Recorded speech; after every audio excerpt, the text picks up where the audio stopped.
A passagem de hoje é Marcos 12, versículos 35 a 44. Vamos ler juntos.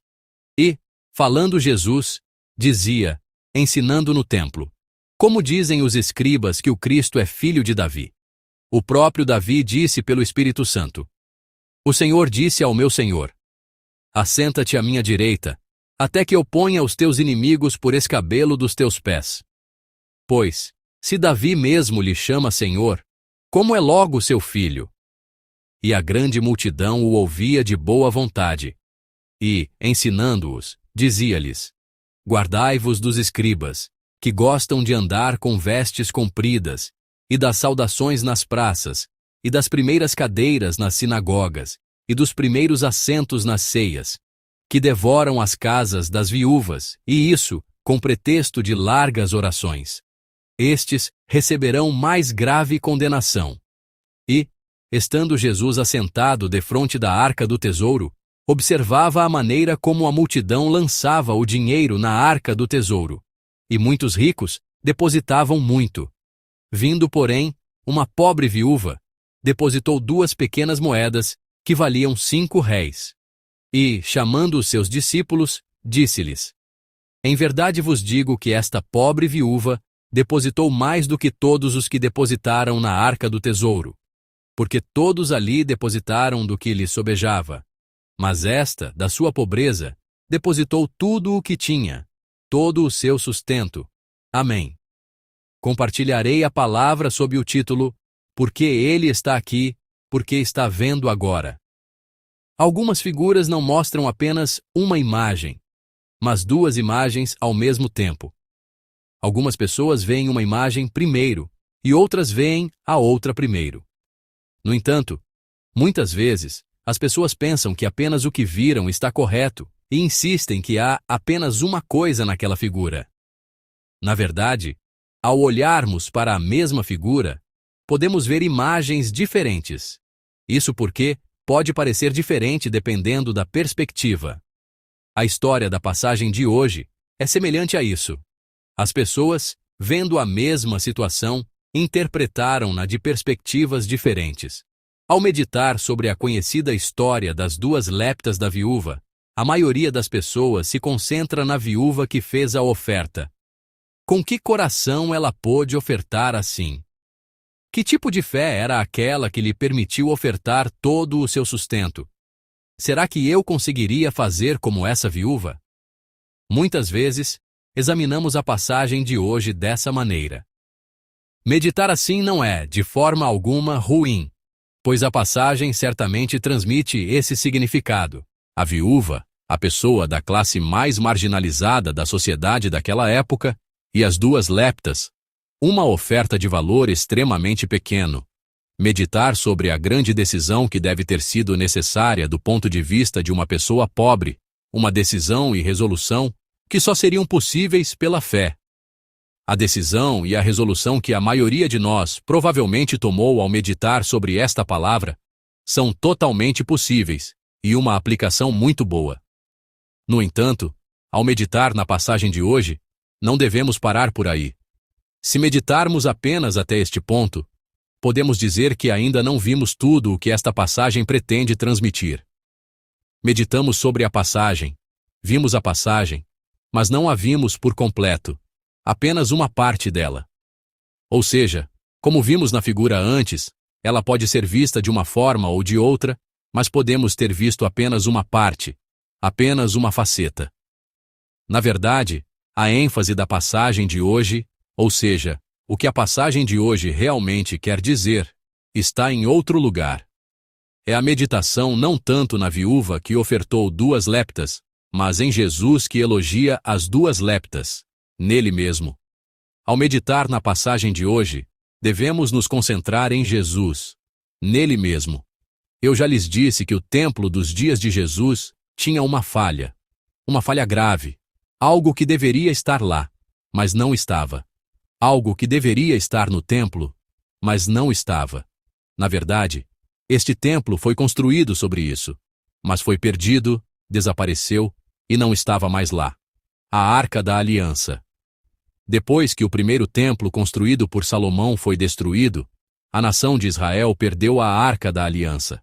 Embora não haja evidências, as pessoas especulam que Jeremias a moveu secretamente para evitar sua secularização, ou que a escondeu em um lugar desconhecido. De qualquer forma, o segundo templo, o templo da época de Jesus, não tinha o que era essencial para ele. Então, o que a Arca da Aliança simboliza? A Arca da Aliança simboliza a presença de Deus. O Antigo Testamento descreve a Arca como o escabelo dos pés de Deus, e em outros lugares, foi entendida como o trono de Deus. Deus é aquele que está em toda parte. Não há lugar onde ele não esteja, mas as pessoas pensavam que Deus habitava de forma especial, muito especial, sobre aquela arca. Portanto, a arca não era um simples objeto sagrado, mas um símbolo da presença de Deus. Era o símbolo especial da presença de Deus que dizia: Deus está aqui. Deus está ouvindo nossas orações aqui. Por isso, a arca era a razão de ser do templo, a razão pela qual o templo foi construído e a própria razão da existência do templo. No entanto, eles perderam a arca, e o segundo templo tornou-se um templo sem arca, um templo sem a Arca da Aliança. Portanto, não é exagero nenhum chamar aquele templo assim. Um templo que perdeu a presença de Deus, um templo sem a presença de Deus, e, portanto, um edifício cuja razão de existir desapareceu. O templo daquela época era um lugar com essa falha grave. Essa falha fatal continuou até os dias de Jesus. Mas quem entra agora neste templo? Jesus agora entra naquele templo. Vamos ler juntos o versículo 35. E, falando Jesus, dizia, ensinando no templo, como dizem os escribas que o Cristo é filho de Davi. Amém. Onde Jesus está agora? Jesus está agora dentro do templo. Ele está ensinando dentro do templo. Então agora, deixe-me fazer uma pergunta. O que aconteceu com este templo? O templo que não tinha a presença de Deus. Agora que Jesus, o Filho de Deus, entrou nele, o que se tornou aquele templo? Só agora, aquele templo se tornou um templo onde a presença de Deus foi restaurada. O templo da ausência de Deus tornou-se o templo da presença de Deus pela entrada de Jesus naquele templo. Através de Jesus, o templo mudou assim. Portanto, a passagem de hoje nos mostra o que acontece em um templo da presença de Deus. Um templo onde a presença de Deus foi restaurada pela entrada de Jesus. Se meditarmos na passagem que lemos hoje dessa maneira, podemos meditar mais profundamente e com mais riqueza. Quando Jesus entra no templo, o que acontece agora? Primeiro, vamos ler juntos os versículos 38 e 39. E, ensinando-os, dizia-lhes: Guardai-vos dos escribas, que gostam de andar com vestes compridas, e das saudações nas praças, e das primeiras cadeiras nas sinagogas, e dos primeiros assentos nas ceias. Amém.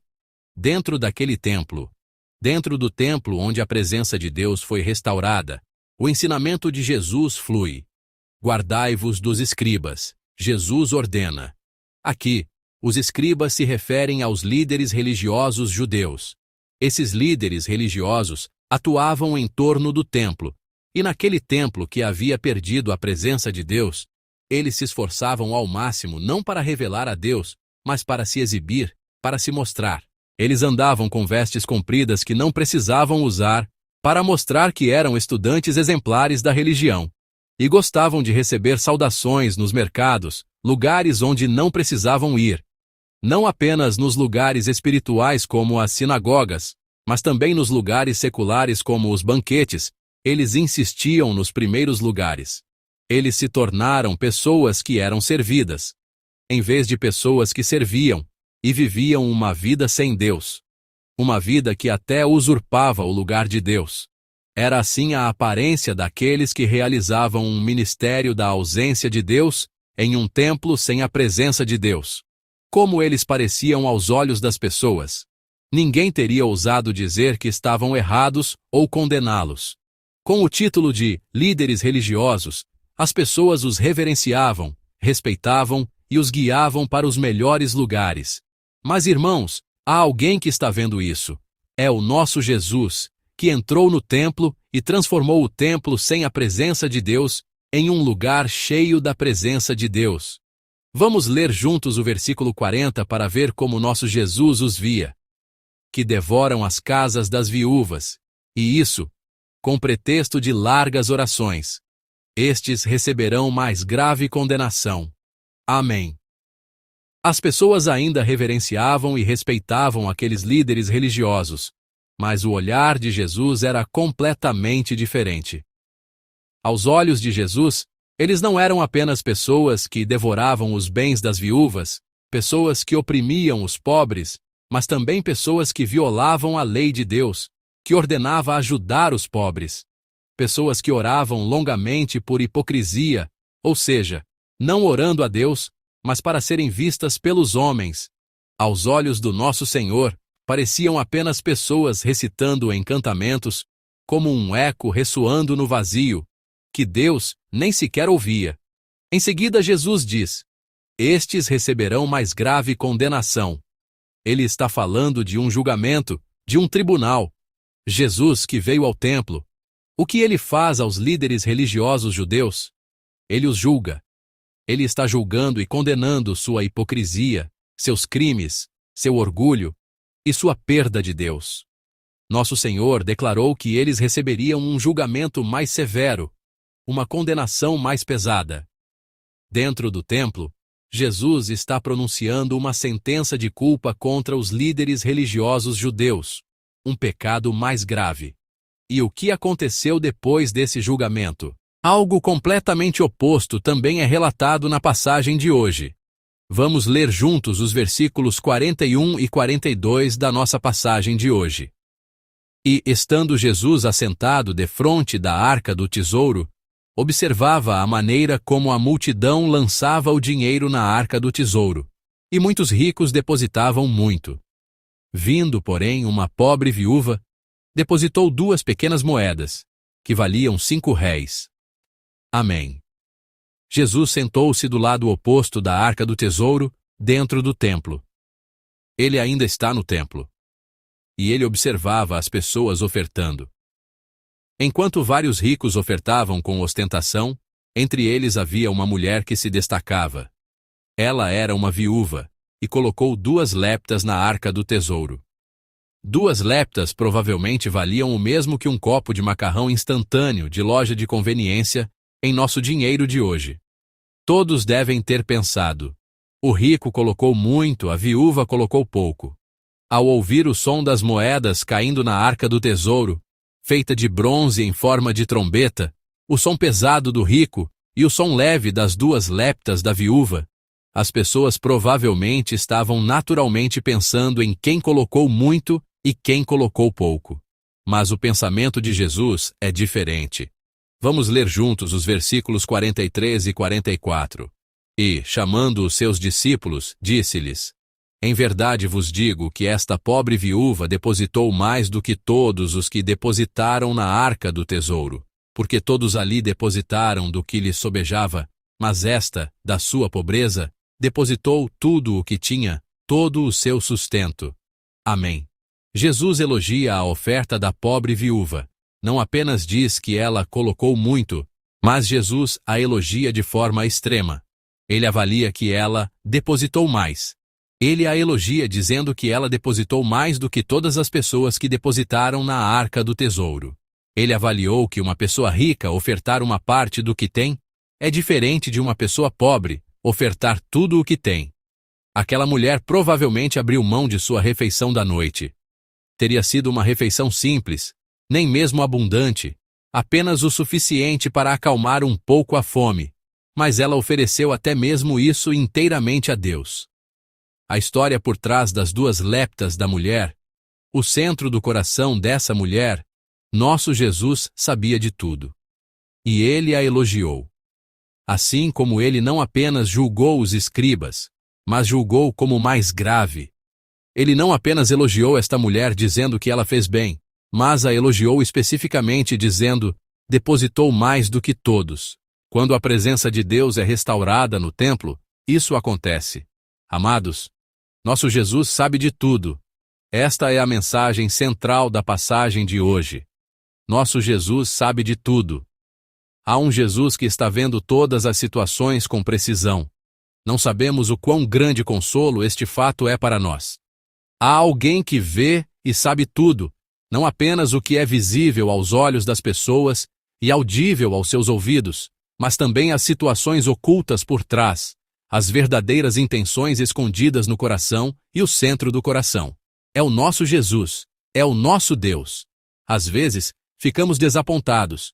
Por que aqueles que vivem com corações maus prosperam? E às vezes, nos preocupamos. Por que eu, que vivo com um coração justo, tenho dificuldades? Por que este mundo é assim? É assim mesmo? Às vezes, nossa fé é abalada e caímos em tentação. Viver corretamente tem algum significado? Vale a pena viver guardando a fé mesmo com perdas? A passagem de hoje diz claramente que há alguém que está vendo tudo com precisão. Há alguém que vê e sabe não apenas o que é visível aos olhos das pessoas, mas também o que não é visível. A passagem de hoje nos diz claramente que ele julgará com precisão e nos recompensará com precisão. Amados, há um Jesus que julga. Há nosso Jesus que faz um julgamento diferente do mundo, um julgamento preciso. A razão para não ceder à tentação, mas lutar contra ela e vencer, a razão para viver corretamente está aqui. A razão para viver corretamente na palavra, mesmo em meio às dificuldades. A razão para viver apenas de acordo com a palavra do Senhor, e não pelo benefício imediato, mesmo sabendo que um pequeno piscar de olhos traria vantagem, mesmo sabendo que um pequeno piscar de olhos evitaria perdas, está aqui. A razão para não invejar, nem seguir pessoas cheias de hipocrisia, ostentação e orgulho, embora pareçam admiráveis aos olhos dos homens, está aqui. Porque nosso Senhor está aqui. Porque nosso Senhor está vendo tudo isso. Porque nosso Senhor está julgando tudo isso com precisão. Temos uma razão para viver corretamente. Uma razão para viver de acordo com a palavra. Amados, a presença de Deus foi restaurada em um templo onde a presença de Deus estava ausente. Jesus Cristo, o Filho de Deus, entrou naquele templo. O templo sem Deus tornou-se o templo com Deus. No templo onde a presença de Deus foi restaurada, isso aconteceu. Aquele que era considerado por todos um estudante exemplar da religião, foi revelado aos olhos daquele que estava presente, não como um estudante exemplar, mas apenas como um objeto de julgamento. E um julgamento mais pesado, um julgamento mais grave foi anunciado. Pelo contrário, a mulher que ofertou uma quantia insignificante aos olhos de todos tornou-se objeto de grande elogio no coração daquele que estava presente. Ela foi reconhecida como aquela que ofertou mais. Quando o templo se tornou um verdadeiro templo, a injustiça foi revelada como injustiça. E quando o templo se tornou um verdadeiro templo, a justiça reviveu verdadeiramente. Mas, irmãos, há uma mudança muito maior do que esta. A Bíblia descreve a mudança que ocorre quando o templo se torna um verdadeiro templo. Quando a presença real de Deus é restaurada no templo, da seguinte forma na passagem de hoje. Vamos ler juntos o versículo 37. Pois se Davi mesmo lhe chama Senhor, como é logo seu filho? E a grande multidão o ouvia de boa vontade. Amém. A grande multidão o ouvia de boa vontade. A alegria está sendo restaurada dentro das pessoas. Quando o templo se torna um verdadeiro templo, quando o templo se enche da presença real de Deus, as pessoas estão recuperando a verdadeira alegria naquele templo. Esta é a verdadeira mudança que acontece no templo restaurado. Não apenas pessoas específicas se alegram, mas um lugar onde todos se alegram. Não apenas as pessoas que se apresentam bem e se enfeitam bem se alegram, mas até mesmo as pessoas que não são bem vistas, as pessoas marginalizadas, todas as pessoas se alegram. A restauração da presença de Deus é exatamente isso. Amados, um julgamento mais grave foi proferido para aqueles que buscavam os primeiros lugares e uma avaliação de que ela depositou mais do que todos, foi dada à mulher que ofertou todo o seu sustento. Eu os abençoo no nome do Senhor para que vivam sempre se lembrando de que existe aquele que julga e avalia assim. Mesmo que não alcancemos uma posição elevada, mesmo que não busquemos os primeiros lugares que se destacam aos olhos das pessoas, Deus já sabe de tudo, e Deus está vendo todos nós. Deus sabe de tudo. As lágrimas que derramamos secretamente em um canto do templo ao amanhecer, nosso Deus já sabe de tudo. O coração que serve e compartilha silenciosamente, sem que ninguém saiba, em lugares que ninguém vê, para pessoas com as quais ninguém se importa, esperando e desejando apenas o louvor de Deus, e não a avaliação ou o louvor das pessoas, nosso Deus já sabe de tudo. Existe nosso Deus, aquele que julga com justiça, aquele que elogia com amor. Eu os abençoo no nome do Senhor, para que permaneçam em sua presença. Amém. Na semana que se inicia, que todos os nossos membros temam aquele que julga verdadeiramente, anseiem por aquele que elogia verdadeiramente, e desfrutem e saboreiem plenamente a alegria desfrutada na presença do Senhor e o prazer provado na companhia do Senhor. Eu os abençoo no nome do Senhor. Pensando na palavra que nos foi dada, vamos cantar juntos o hino Visão, reunidos diante do teu trono.